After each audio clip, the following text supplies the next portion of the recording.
میرا آپ سے کوشچن یہ ہے کہ جو یہ نئے لوگ پاکستان تحریک انصاف میں شامل ہو رہے ہیں، ان میں سے ایک نام ظفر اقبال ورائچ کا ہے جو کہ لال مسجد ایشو میں بھی انوالو تھا، اور جو جوڈیشری کے ساتھ شب کو اس وقت مارا گیا اس وقت بھی وہ منسٹر آف اسٹیٹ تھی، تو ان کو تحریک انصاف میں شمولیت دے دی گئی۔ اور دوسرا آپ یہ کہتے ہوتے ہیں کہ پاکستان کی سوسائٹی پولرائز ہو گئی ہے، جس طرح کہ آپ نے گورنر کے ایشو پہ بھی کہا، تو کیا پاکستان کی سوسائٹی میں یہ لال مسجد کو لوگ آپ کے اگینسٹ کیش نہیں کریں گے؟ اور دوسرا کوشچن یہ ہے کہ آپ نے کہا تھا کہ میں تحریک انصاف میں فرشتے نہیں لا سکتا، سارے اچھے اور برے لوگ جوائن کریں گے، لیکن ایک چیز اشور کی جائے گی کہ کسی برے بندے کو تحریک انصاف سے نہ ٹکٹ ملے گا نہ پارٹی عہدہ ملے گا، تو اس کے لیے گجرانوالہ کا ایک جلسہ ہوتا ہے، اس کو پورا کنڈکٹ کرتا ہے ایک نعیم الرحمان جو کہ پارٹی کو کہاں سے کہاں لے جاتا ہے، اور نیکسٹ ڈے اس جلسے کی بیس پہ ایک بندہ شاید کرام بنڈر پارٹی جوائن کرتا ہے اور اسے گجرانوالہ کا پریزیڈنٹ بنا دیا جاتا ہے، اس کی کیا ریزن ہے؟ دیکھیں یہ سوال بار بار آئے گا، کیونکہ جب بھی آپ پاکستان میں سیاسی لوگوں کو لیں گے ان کا کوئی نہ کوئی بیگیج ہوگا۔ صاحب یہ جو آپ نے بولا کہ ٹکٹ نہیں ملے گا، لیکن ڈیزگنیشنز تو انہیں مل رہے ہیں۔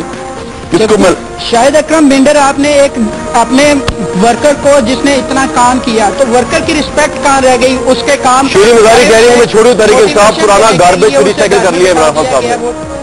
پہلے کلیئر ہو جائیں، جو آپ کہہ رہے ہیں کہ جو اسپیسیفکلی گجرانوالہ کا انسیڈنٹ ہے، یاد رکھیں ایک جج دونوں سائیڈیں سن کے فیصلہ کرتا ہے، آپ ابھی ایک ون سائیڈ بات کر رہے ہیں، یہ اس کے اوپر ابھی انکوائری کمیٹی بیٹھی ہوئی، یہ بھی فیصلہ کرے۔ پھر تو زرداری کو بھی ایگزیپٹ کر دیں، وہ آج تک کوئی کرپشن کا ایک پیسہ ان پہ ثابت نہیں ہوا، تو ان پہ کیوں آپ بات کرتے ہیں؟ وہ جج نے ڈیسائیڈ کرنا ہے ابھی۔ سامان اگر زرداری بھی ہماری پارٹی جوائن کرتا ہے تو پارلیمنٹری بورڈ فیصلہ کرے گا، اسے ٹکٹ ملے گا۔ میں یہ کہہ رہا ہوں، پھر وہ بھی تو پروو ہی نہیں ہوا کون غلط۔ دیکھیں غلط آپ میرا تعلق ملتان سے، میں یہ پوچھنا چاہتا ہوں کہ اگر آپ کی پارٹی میں شاہ محمود قریشی صاحب شامل ہوئے ہیں تو مجھے یہ لگ رہا ہے کہ آپ کی پارٹی بھی جو ہے وہ سجادہ نشینوں اور جاگیرداروں کے ہاتھوں یرغمال ہونے جا رہی ہے۔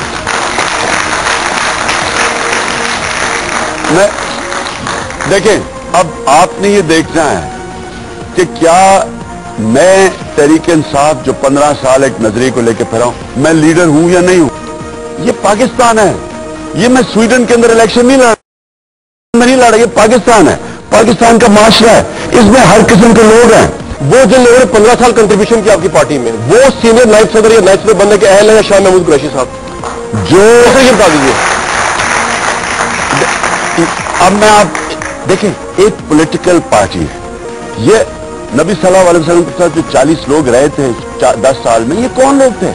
یہ ساروں نے ایک نظریے کو تحفظ دیا، نیچے تو ہجوم آ گیا۔ ابو سفیان کو منسٹری نہیں دی نبی صلی اللہ علیہ وسلم نے، دارالحرم خراب کیا، اس کو منسٹری نہیں دی، اس کو دور رکھا، معاف کر دیا۔ ہندا کو منسٹری نہیں دی، ہندا کو نہیں دی، غلط، ہندا کو نہیں دی۔ ساری جتنی مکہ کی جو ایلیٹ تھی، آپ کو پتا ہے کہ جب پہلی جنگ جیتے، جب یہ فتح مکہ کے بعد، اس کے بعد انہوں نے ان کو زیادہ جو جنگ سے جیتا ان کو زیادہ انہوں نے اثاثے دیے۔ پھر یہ بات طے ہو گئی کہ جس کی کنٹری زیادہ وہی سینئر وائس پریزیڈنٹ بنے گا، شاہ صاحب نہیں بنیں گے، یہ طے ہوئی بات۔ نا جس کی دیکھیں جی میاں اظہر صاحب نے 2008 1999 میں کاف لیگ بنائی، کس کے کہنے پہ بنائی سب جانتے ہیں، آپ بھی اسی قسم کی حرکتوں میں ملوث تھے، مشرف صاحب کا ساتھ دیا، آج آپ اور میاں اظہر نیٹ اینڈ کلین کیسے ہو جاتے ہیں؟ کھڑے بھائی کھڑے، آپ کے ہاتھ میں نہیں۔ پاکستان کا مسئلہ کیا ہے؟ پارٹی قائد اعظم پہلے کانگریس میں تھے، پھر مسلم لیگ میں آئے، وہ بھی لوٹے تھے۔ جھوٹ بولا کرپشن نہیں ہے، آئین کا کمال کر دینا نہیں ہے۔ آپ کو میاں اظہر نے سب کچھ نہیں کیا، یہ میاں اظہر اسٹیبلشمنٹ کے ہیڈ تھے وہ۔ میاں اظہر میں آپ کو یہ بتا دوں ایک ایماندار آدمی ہے، آئین کو روندنے والا۔ سر وہ مشرف کی پروف بھی نہیں آج تک فائنینشیل کرپشن، تو فائنینشیل کرپشن تو مشرف صاحب کی پروف نہیں آج تک ہوئی، آپ کے لیے صرف فائنینشیل کرپشن ہوتی ہے۔ اسٹیبلشمنٹ کا ساتھ دیا، پارٹی چھوڑی، آپ جیسے لیڈر کو آگے نہیں آنے دیا میاں اظہر نے، یہ سب ٹھیک ہے سر، جائز ہے یہ کہ میاں اظہر نے جوائن کر لیا تحریک انصاف کو؟ کامران سر یہ جواب چاہیے اس کا۔ کامران اگر آپ فوکس نہیں کریں گے کہ آپ پاکستان میں کیا کرنا چاہتے ہیں، آپ پھر عمران خان اکیلا بیٹھا رہے گا۔ نہیں ہم آپ کے ساتھ ہیں، آپ یہ آپ کے ساتھ سارے آپ کو ساتھ ملا ہی نہیں رہے ینگ جنریشن کو، آپ میاں اظہر کے پاس جا رہے ہیں۔ کامران لوسٹ روڈن ہارس، اس کے اوپر آپ نے اسٹیک لگائی ہے سر، یہ بہت بڑی زیادتی نہیں آپ کے خیال میں لوگوں کے ساتھ؟ کامران یہ سیاسی بیان نہ دیں کہ جی عوام میرے ساتھ ہے، خود ہی عوام میرے ساتھ ہے, میری کیبنٹ میں عوام بیٹھ جائے گی آ کے, یہ کیا بات کر رہے ہیں آپ نے اینڈ میں جا کے میاں اظہر بیٹھے گا, میاں اظہر مبارک ہو آپ کو, ٹھیک ہے آپ نے ملک میں الیکشن جیتنا ہے, آپ نے گورنمنٹ بنانی ہے, اس کے لیے کیا ٹیم چاہیے جو فائنینشیل کرپشن میں ملوث نہ ہو. وہ پی ایم ایل والے جو ہے نا خوفزدہ ہوئے ہیں کیونکہ میاں اظہر کو جو آپ نے لیا ان کا کام ہی یہ اسٹیبلشمنٹ کو ملا کے سیاسی پارٹیوں کو توڑنا, تو وہ کہہ رہے ہیں ہم تو مشکل سے اسٹیبلشمنٹ سے اپوزٹ آئے تھے, تو عمران صاحب نے میاں اظہر اسٹیبلشمنٹ کا گھوڑا لے کے ہمیں روک دے گئی مل کے, وہ بڑے پریشان ہے. تعلق فاطمہ جناح سے, آپ ہمیشہ کیو لیگ کو گالیاں دیتے ہیں کہ ان کی وجہ سے پاکستان کا جو حال ہوا 2001 سے 2011 کے درمیان, تو اس کیو لیگ کو بنانے والا جو میاں اظہر ہے اس کو, جس کا فیصلہ GHQ میں ہوا, آج میاں اظہر کو آپ ڈیفینڈ کرتے ہیں کہ وہ کرپٹ نہیں ہے, لیکن اس ملک کے بڑے غداروں میں سے میاں اظہر کا نام بھی شامل ہے جس نے کانسٹیٹیوشن کو نہ مانتے ہوئے مشرف کو سپورٹ کیا. ایسے کئی نام ہیں, چودھری ثقلین, فیض, اجاز خان اجازی, یہ ایسے کئی لوگ ہیں جو اپنے پارٹی میں شامل ہیں, اور آپ کہتے ہیں دوسری جانب کہ میں بیڈ کریکٹر پرسنالٹی لوگوں کو نہیں اپنی پارٹی میں شامل کرتا. از دس چینج یا عوام کو بے وقوف بنانا ہے؟ یہ پہلے میں کلیئر کر دوں کہ یہ بار بار مجھے یہ نون لیگ کہتی ہے کہ وہ عمران گالیاں نکالتے. قائد اعظم نے کانگریس کیوں چھوڑی؟ آپ یہ کہہ سکتے ہیں کہ وہ بڑے ڈسلوئل تھے, انہوں نے بہت اصولوں میں چھوڑی تھی, انہوں نے وزارت میں چھوڑی سر, ان کو نہ ملا ہے آپس میں, خدا کا واسطہ آپ کو کیا ملا ہے. جب میاں صاحب نے 15 مارچ سن 2009 کو لانگ مارچ کیا تھا اور آپ مختلف ٹاک شوز میں یہ کہہ رہے تھے کہ میاں صاحب بہت دلیر آدمی ہے اور انہوں نے اپنی جان کو خطرے میں ڈال کے باہر نکلے ہیں اور اتنے عوام ساتھ لے کے آئے ہیں اور ججز بحال ہوئے ہیں, اور بعد میں آپ نے یہ کہنا شروع کر دیا کہ ججز گجرانوالہ جو لانگ مارچ وہ ہائی جیک ہو گیا, حالانکہ لانگ مارچ کا مقصد ججز کی بحالی تھا, یہ پوری دنیا جانتی ہے, اور میاں صاحب نے وہاں پہ عدلیہ وکلاء کی مشاورت سے وہاں پہ لانگ مارچ کا ان کو کریڈٹ جاتا ہے, ان کو آپ لوگ اپریشیٹ آج بھی کریں, پہلے اپریشیٹ کرتے ہیں, بعد میں آپ پوائنٹ اسکورنگ کرنے کے لیے میاں صاحب پہ تنقید کرتے ہیں, یہ غلط بات ہے. یار میں آپ کے پاس جاتا ہوں, ان کو پہلے میں نے کہا صاحب جب نکلے تھے وہ لانگ مارچ میں, وہ واقعی لگا تھا کہ وہ شیر ہیں جو ان کا سمبل ہے, لیکن جب گجرانوالہ سے واپس گئے تو ہم نے ریئلائز کیا کہ وہ گیدڑ نکلے. کیا کی مشاورت سے انہوں نے لانگ مارچ وہاں پہ کیا تھا اور جب وزیر اعظم نے یوسف رضا گیلانی نے 16 مارچ صبح 6 بجے ججز کی بحالی کا اعلان کیا تو میاں صاحب وہاں سے واپس ہو گئے تھے. اگر وہ پنجاب گورنمنٹ بحال کرنا چاہتے تو یہ تو اسلام آباد آ جاتے, لیکن اپنے ذاتی مفاد کے لیے وہ اسلام آباد نہیں آئے اور وہاں سے وکلاء کی مشاورت سے لانگ مارچ ملتوی کیا. اچھا بھائی ایک تو مائک لے کے وہ دوبارہ چاہتے ہیں ان کی مشاورت سے انہوں نے لانگ مارچ کیا تھا, ججز بحال ہو گئے. آپ کو پتا ہے جو ججز بحال ہوئے ان کی وجہ سے آج آزادانہ فیصلے ہو رہے ہیں, اور یہ چیف جسٹس اگر میاں نواز شریف صاحب نہ نکلتے یہ ججز بحال بھی نہ ہوتے. کمال بن رہا تو بس ٹھیک ہے سر, جواب آ گیا آپ کو, ٹھیک.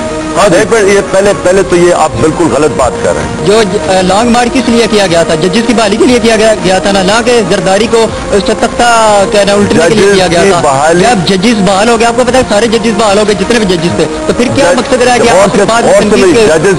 اس وقت آپ مختلف ٹاک شو میاں صاحب کی تعریفیں کیوں کرتے تھے اور آپ بعد میں پوائنٹ اسکورنگ کے لیے آپ میاں صاحب کو تنقید کا نشانہ بناتے ہیں. میں اس کا یہ آپ سے جواب آ گیا. ایک منٹ, آپ یہ یاد رکھنا, آپ جب ایک سوال پوچھتے ہیں موقع دے جواب کا, پھر اپنا جواب. ٹھیک ہے یہ آپ کوئی طریقہ نہیں ہے کہ آپ دوسرے کو بات نہیں کرنے دیتے, یا میرے سے سوال پوچھیں یا نہ پوچھیں جواب. اگر آپ نے خود تقریر کرنی ہے تو کرتے رہے ہیں, کر رہے ہیں اور تقریر کریں. میاں صاحب کو اگر اتنے پسند نہیں آئے, میرا دوسرا کوشچن یہ ہے, میں جواب دینے لگتا ہوں آپ بیچ میں آ کے جواب دیں گے مجھے آپ کو میرے بھائی اب ختم میرے بھائی, اگر آپ کو میاں صاحب سے پیار ہے تو ان کے پاس چلے جائیں, ہمارے یہاں لیکچر نہ دیں آگے ہمیں ایسے. قرآن میں آپ کے وائس پریزیڈنٹ نے ریزائن کر دیا کیونکہ ان کے خیال میں آپ کی اور دوسروں کی جو پالیسیز ہیں ان میں کوئی فرق نہیں ہے, تو اس کے بارے میں یہ آپ کے لیے شرمندگی کی بات نہیں ہے؟ میرا نام محمد سالم اقبال ہے, میں ISF سے ریزائن کر چکا ہوں. آپ ISF ریزائن کر چکے ہیں یار, غصے مائک کیوں ریزائن کریں, مائک تو رکھے آدھے بھائی, آپ تو غصے بھی آ گئے یار. سر ان کو کنوینس کریں واپس لے کے آئے تحریک انصاف سے. اگر ابھی سے ریزائن کر دیں تو خدا حافظ کہہ دیتے ہیں ان کو. دیکھیں آپ کی ابھی تک کوئی پالیسی وہاں پہ نظر نہیں آ رہی, اتنا اچھا ہو گیا وہاں پہ مارگلا کے نیچے یہاں پہ ٹھنڈی پہاڑیوں میں ہمیں بہت کولنس نظر آ رہی ہے, لیکن بلوچستان کے حالات بہت جل رہے ہیں, وہاں پہ لوگ مرے جا رہے ہیں. وہاں پہ انڈیا کی اگر وہاں پہ مداخلت ہے تو کیوں نہیں پروو کرتے؟ آپ ہی لیڈر ہیں نا, آپ کو سامنے آنا چاہیے. آپ صرف اپنی حکومت کے لیے آنا چاہتے ہیں تو پھر تو اگر وہاں بلوچستان میں ہو رہا ہے تو تحریک انصاف تو نہیں کروا رہی نا. تو آپ نے اس کو سالو کر دینا, وہ پاکستان کا حصہ نہیں ہے.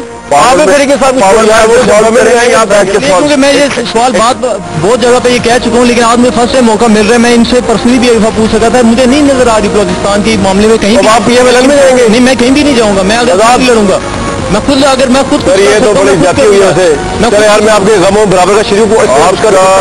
سوال پوچھنا ہے. اچھا دیکھیں جی پلیز دیکھیں، یہ نوجوان ان کا جنون ہے. تو نوجوانوں کے لیڈر کہنے والے عمران خان صاحب سے میرا یہ کوشچن ہے کہ جب ذوالفقار علی بھٹو اور چائنا کے موزن تاؤ نے انقلاب لایا تو وہ امریکی سفیروں سے خفیہ ملاقاتیں نہیں کرتے تھے، جبکہ آج کل آپ ان سے نہیں کرتا تھا. ذوالفقار علی بھٹو، یار ذرا جان لگا کے میرے بھائی ذرا جان ڈالو اس میں. ذوالفقار علی بھٹو اور موزن تاؤ، چائنا کے موزن تاؤ جب انقلاب لایا وہ امریکی سفیروں سے خفیہ ملاقاتیں نہیں کرتے تھے، جبکہ آج کل آپ ان سے خفیہ ملاقاتیں کر رہے ہیں اور آپ کی پارٹی بھی اس علم ہے. آپ اس کے بارے میں کیا کہیں گے؟ یہ جو آپ انقلاب لا رہے ہیں یہ عوامی ہے یا کسی دوسری طرف سے انقلاب لانا چاہ رہے ہیں؟ کمال ہے، ویسے سوال اتنا بڑا کر دیا تم نے.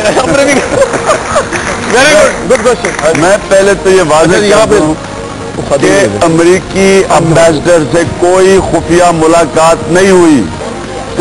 وغیرہ آپ کی پارٹی نے کنڈیم کیا اس کو، اس چیز کو کہ امریکی سفیر صہیونی سازش آپ کے گھر میں رچی جا رہی ہے وہ آ رہا ملنے کے لیے. میں ایک ریزیڈنٹ ہوں NA55 کا، لیکن مجھے نہیں پتا تحریک انصاف کا کون سے کینڈیڈیٹ ہے وہاں سے. تو میرا سوال یہ ہے کہ کیا عمران خان ہر جگہ پہ جا کے الیکشن لڑے گا؟ کیونکہ ہمیں تو نہیں پتا کہ تحریک انصاف کا کہاں پہ کون کینڈیڈیٹ ہے. اور آپ پارلیمنٹری بورڈ کی بات کرتے ہیں، وہ جو کینڈیڈیٹ سلیکٹ کریں گے تو میرٹ کی بیسس پہ کریں گے، پبلک میں پاپولیرٹی کون دیکھے گا؟ پھر تو آپ کو ووٹ کون دے گا؟ NA55 جو بھی شہری علاقے ہوں گے ان کے کینڈیڈیٹس انشاءاللہ آپ کو، وہ کہتے ہیں نا، ان میں آپ کو فرق صاف ظاہر ہوگا.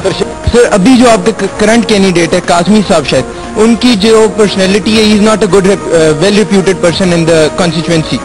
ہی is known for his notorious act. دیکھیں میں نوٹوریس کیا ہے بتایا نا عمران صاحب کو، کھل کے بتائیں کیا نوٹوریس ہے. یہ دیکھیں کامران، یہ پوری سازش ہو رہی ہے کہ عمران خان اکیلا رہ جائے.